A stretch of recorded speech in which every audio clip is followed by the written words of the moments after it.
तो हेलो दोस्तों, मैं बादल देसवाल गीता कॉलेज में आप सभी का स्वागत करता हूं। दोस्तों, जो आपके 2024 में कोई भी आपका एग्ज़ाम है, चाहे आपका यूपी पुलिस का एग्ज़ाम हो, एसएससी जीडी का एग्ज़ाम हो, दिल्ली पुलिस का एग्ज़ाम हो, या आपका जो है आरपीएफ का एग्ज़ाम हो, या आपका बिहार टीचर का, बिहार पुलिस का एग्ज़ाम हो, तो जो आपका 2024 में कोई भी एग्ज़ाम है, एमटीएस का एग्ज़ाम हो, तो जहाँ भी आपसे मैथ हो जाता तो ये सीरीज आपके लिए है। और इस सीरीज में आप जो है अपना बेस तैयार कर सकते हो। आपने कभी भी आपने जो है पढ़ाई, आपने जो है कंपटीशन कभी भी तैयार ना करी हो या ना करी हो, मैथ कभी पढ़ा हो या ना पढ़ा हो, इस सीरीज से आप जो है मैथ सीख सकते हो। ठीक है, तो ये मैं आपका दावा कर सकता हूँ कि इस सीरीज से आप मैथ सीख सकते हो। ठीक है, तो देखते हैं हम आज के हमारे क्वेश्चन क्या है। क्वेश्चन हमारा जो है, हमारा चैप्टर चला हुआ है रेशियो का, अनुपात समानुपात। तो ठीक है, तो देखते हैं हम आज के हमारे क्वेश्चन क्या है इसमें।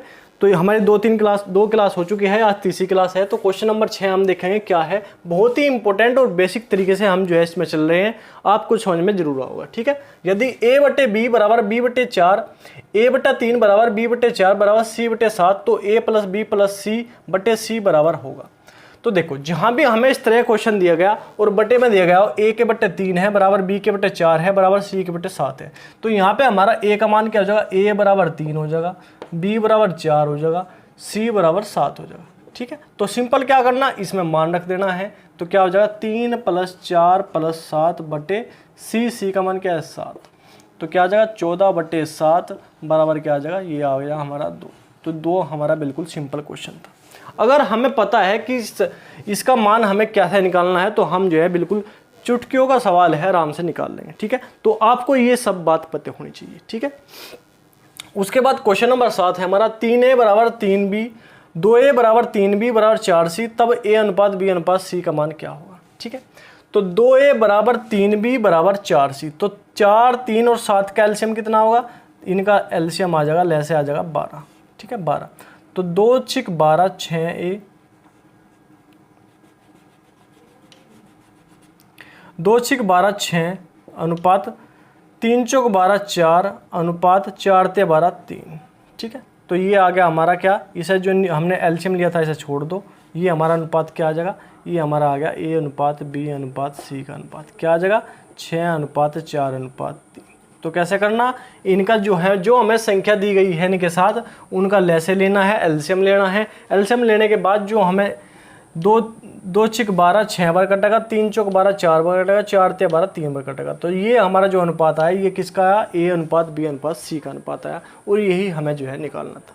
तो बिल्कुल सिंपल क्वेश्चन है जो कि आपको पता होना चाहिए। उसके बाद क्वेश्चन नंबर 8 है हमारे पास, a/3 बराबर b/4 बराबर c/5, तो a/b/c का अनुपात हमसे पूछा, तो हमारा क्या होगा।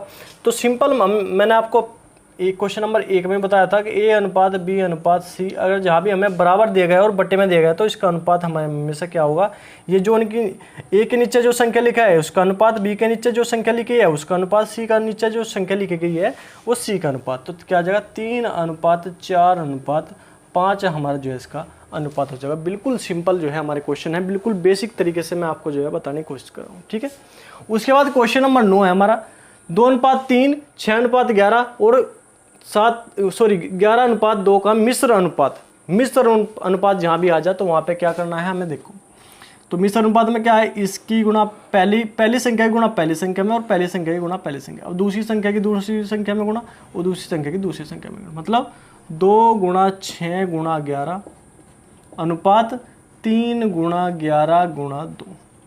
पहली संख्याओं की गुणा और दूसरी संख्याओं की गुणा कर लेंगे। उसके बाद क्या है, 11 से 11 कट जाएगा, 2 से 2 कट जाएगा, 3 × 3 3 दूनी 6, तो क्या आ जाएगा हमारा, ये आ जाएगा हमारा 2:1 का अनुपात हो जाएगा। ये हमारा क्या हो जाएगा, ये हमारा मिश्र अनुपात हो जाएगा। ये भी आपको पता होना बहुत ज़रूरी है, क्योंकि ये चैप्टर ऐसा है जिसमें आपको कुछ नहीं करना। अनुपात का मतलब क्या है, मैंने आपको पहले भी बताया, अनुपात का मतलब ये है कि बड़ी से बड़ी संख्या को उस लेवल तक काट दो, उस छोटे छोटे टुकड़े में काट दो, तोड़ दो, कि जो उसके बाद जो है वो नहीं टूट सके।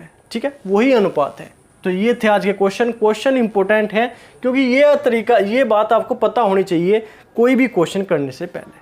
तो ठीक है, तो 1-2 क्लास जो है बिल्कुल बेसिक होती है, उसके बाद जो है हम थोड़ा लेवल बढ़ाते हैं। तो इसी प्रकार हमारी ये तीसरी क्लास है, और अगली क्लास में जो है थोड़ा क्वेश्चन और जो है लेवल बढ़ जाएंगे। तो मैं जब ही बोलता हूँ आपको कि मैं जो है इसमें ये दावा कर सकता हूँ कि आपने कभी मैथ पढ़ा हो या कभी मैथ ना पढ़ा हो तो आप जो है इससे मैथ सीख सकते हो, अपना बेस बना सकते हो। ठीक है, उसके बाद जो है आपकी तैयारी कैसे भी हो, लेकिन आप जो है ये नॉर्मल क्वेश्चन जो है आराम से सभी एग्ज़ाम में कर सकते हो। तो ठीक है, आज के लिए इतना ही।